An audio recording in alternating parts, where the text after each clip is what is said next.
Incogni.com/crashing out and use code crashing out for 60% off. That's incogni.com/crashing out, code crashing out to get your personal data off the market.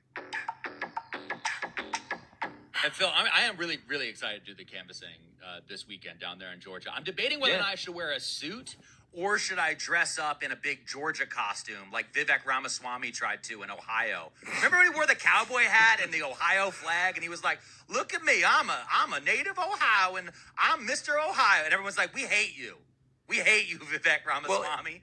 Well, a lot of the talking points, I don't think vibe with a lot of the base that he's going for, where he's like, hey, we have to have these people coming to our country because our people suck. And it's like, whoa, what the fuck did you just say? Everyone forget. A lot of people forget because we talked about it some at the very beginning of this podcast when we first kind of rolled out.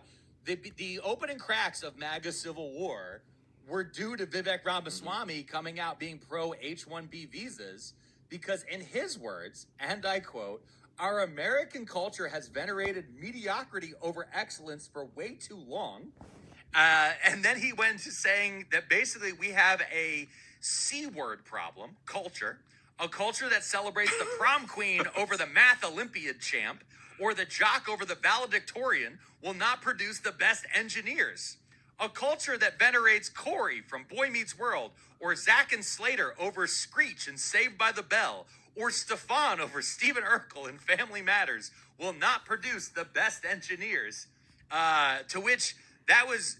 I know Twitter's had a racism problem for a very long time, especially since Elon bought it, but that was one where even the right was like, oh shit, we have a racism problem.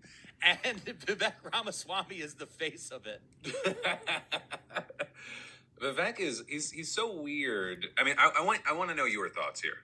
Do you think that he wins or loses? I saw there was a New York Times Siena poll that had it tied 47-47, which that is insane. Yeah, for that state, it makes like I think he is uniquely unlikable, but also still could win, just because there's such an overwhelming amount of Republicans there.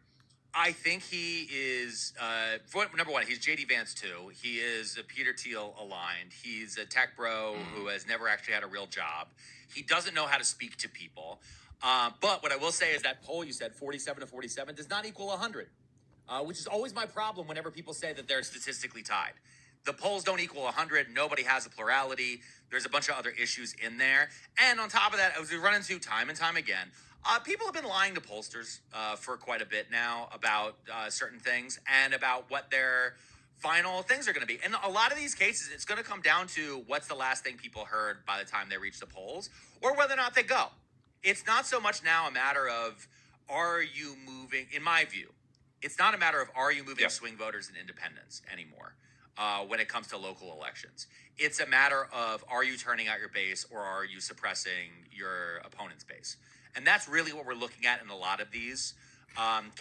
Is Amy Acton going to excite people enough to come out to vote for her? And is Vivek Ramaswamy such a risless dork who is comparing himself to Screech from Saved by the Bell, a character that led the actor who played it to basically die of a drug addiction.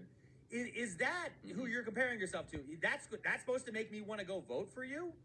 Other thing, too, is this weekend he got the shit booed out of him, Phil. Did you see that? Did you see that Vivek Ramaswamy got mercilessly booed? Truth of the matter is, no matter what happens in whichever direction we go, people of my generation have already made it. We're going to fly.